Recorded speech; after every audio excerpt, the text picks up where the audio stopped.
Okay, Holy Grail of Wisdom quotes by E.P. Rogers, alphabetical order. First, Michael Walsh.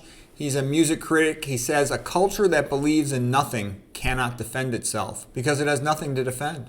Yeah, that's partly what all this moral relativism is about, is to make people not care about supporting the West. And that's also what modern art museums are, to make you so degraded that you don't even feel like there's anything to stand up for. Okay, GW. He said, the time is now near at hand, which must probably determine whether Americans are to be free men or slaves, whether they are to have any property they can call their own. The fate of unborn millions will now depend, under God, on our courage and our conduct. He's a pretty awkward speaker. He's always kind of like going back and forth. He means well. GW. Few men have virtue to withstand the highest bidder. Yeah, that's how it is in the modern world, too. 'Tis our true policy to steer clear of permanent alliances with any portion of the foreign world. It is impossible to account for the creation of the universe without the agency of a supreme being. Without God is what he's basically saying there.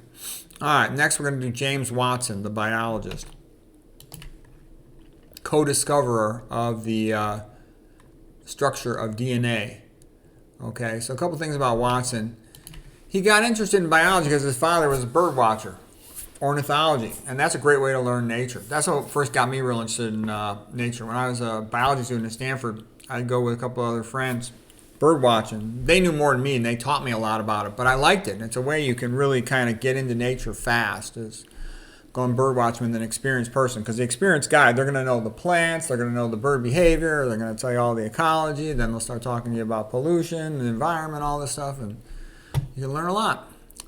And it's kind of fun with your binoculars. Hey, look over there. There's, He attended University of Chicago back when it was a better school as an undergraduate, at the time when Robert Hutchins was there, who actually made it great, emphasizing the books, the ideals of Western civilization and Christianity. Hutchins was the son of a preacher. Okay, here's Watson quotes. 2 obsessions is one too many. To be really good at anything requires a virtually obsessive devotion to one's objectives. A goodly number of scientists are not only narrow-minded and dull, but just plain stupid. Yeah, you don't have to be that smart to be a scientist. To get a PhD, you don't need to be that smart. And you don't need to even do any original work either. All you have to do is plod along at a micro question. If you answer a micro question, you'll get funding, you'll be treated with respect. And you just have things that need to be done that are kind of obvious. To be a great scientist, you have to, be a bit of a maverick, okay? But they're rare. Okay, because I had tons of professors that were PhDs, and most of them there's not much going on there, okay, intellectually. A general theory is that happiness is a reward for an animal doing what it should be doing. So if a horse runs, it feels happy. I think that's a good definition of happiness, is that if you believe that you are destined to be a teacher, then you're going to be happy when you're teaching.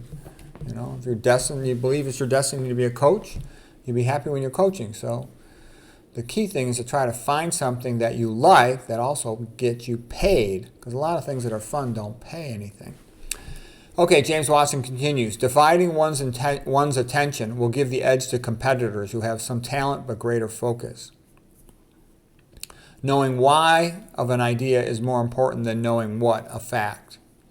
The discovery of the double helix was so important because it brought the Enlightenment's revolution in materialistic thinking into the cell. The intellectual journey that had begun with Copernicus displacing humans from the center of the universe and continued with Darwin's insistence that humans were merely modified monkeys and finally focused on the very essence of life. And there was nothing special about it. The double helix is an elegant structure, but its message is downright prosaic. Life is simply a matter of chemistry. Okay, yeah, but you know what? He's being a bit of a blowhard, okay? And he's not exactly correct either. Copernicus, came up with the heliocentric theory, but he couldn't prove it at the time. And he had his papers published at his death. But he was real smart, Polish, deacon, Catholic, and he had done a lot of mathematical calculations. He was still dealing with an Aristotelian concept of the universe and the perfect spheres. Okay, then along came Galileo, better telescope, more precise observations, but he still couldn't prove it. And finally, along came Kepler, and Kepler had the big advantage of perceiving the orbits not as perfect circles, but as ellipses, and then he was able to make a lot more sense out of it. But that really didn't change anything about the Catholic Church. And then Darwinism is actually bogus. Darwinism only explains microevolution, the variation within a given species. Nobody's ever seen a new species come along. There's no explanation for the Cambrian expansion. There's no explanation for the origin of life, okay? So these guys can't explain the flagella, the blood clotting system, the immune system, the mitochondria, the plasma membrane ion pumps. They can't explain any of it. So they exaggerate what they know, and they're a bunch of liars. All the evolutionary textbooks are full of lies. I gave a video previously about Jonathan Wells' take on that, and I majored in evolutionary biology, A+ student in the subject a long time ago. I think that might be all I have on Watson. Let's see if I got anything else on him. Oh no, I got a couple more quotes from Watson. Okay, he says, the way to do great science is to stay away from subjects that are already overpopulated and go to the frontiers, study unknown stuff. Science that leads over the horizon depends on gathering the best minds and enabling them to do what the best minds naturally do, to pursue the most thrilling question of their time. Yeah, get the really smart people. Some people are smarter than others. Some people are more motivated than other people. And they just have that desire to want to find the answer. Okay, most people, they just want to make some money and have a comfortable life. You can't blame them. But the ones that want to drive and go for something special, they're rare. James Watson, avoid boring people. Find a hero to emulate, a good role model. No good model ever accounted for all the facts, and some of the data was bound to be misleading, if not plain wrong. Yeah, so don't be dissuaded from a theory if there's only one or two minor problems with it, because a lot of times it's still right. Never be flippant with teachers. Yeah, they tend to have real fragile egos, and they'll overreact to you.